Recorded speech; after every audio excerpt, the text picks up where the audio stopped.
yang akan digunakan untuk dikonversi sumber energinya dari solar menjadi gas bumi. Ya, nah ini menjadi tugas dari PT KAI sebagai konsumen pengguna dan juga dari PGN sebagai badan usaha penyedia LNG nanti ya. Nah kemudian dari sisi BPH Migas maka kita akan memastikan pasokan gitu ya. Tentu pasokan ini hubungannya nanti dengan Kementerian SDM. Nah ini juga harus ada koordinasi yang baik ya dengan Kementerian SDM untuk memastikan supaya proses konversi ini berjalan dengan baik. Tadi sudah saya contohkan untuk proses konversi pada saat gasolin menjadi LPG, salah satu kendalanya adalah pasokan dari LPG itu. Nah ini kita tidak ingin terjadi seperti itu ya ke depan. Kemudian yang ketiga adalah persiapannya adalah masalah standar operating untuk evaluasi. Jadi di sini peran BPH Migas begitu ya. Jadi dari beberapa indikator yang sudah saya sebutkan, maka BPH Migas akan menyusun standar operatingnya, khususnya untuk mengevaluasi selama proses inisiasi dari konversi ini ya. Nanti itu kemudian akan dibuat satu peraturan oleh BPH Migas yang menjadi dasar untuk mengkonversi pada konsumen pengguna yang lainnya, konversi energi maksud saya, ya untuk konsumen pengguna yang lainnya begitu.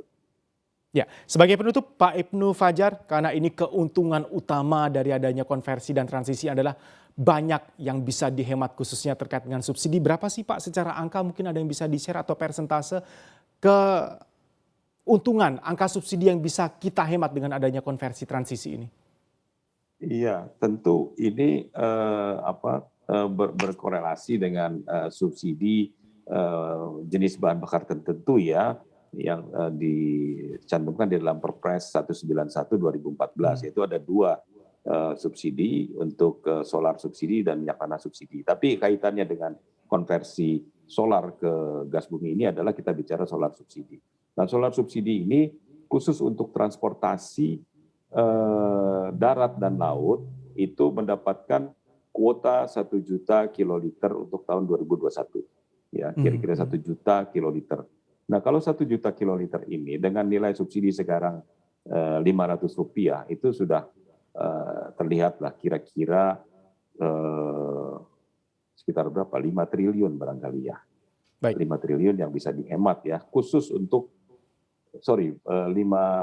sekitar itu 500 miliar kira-kira ya yang bisa dihemat. Itu hanya satu sektor pengguna itu Mas. Belum kita bicara sektor pengguna darat misalnya atau kemudian sektor UMKM dan seterusnya. Jadi total solar subsidi yang dialokasikan di tahun 2021 ini ada 15 juta, kurang lebih 15 juta kiloliter. Nah, artinya kalau Rp500 saja nilai subsidi per liternya ya, itu sudah 7,5 triliun kira-kira yang bisa dihemat.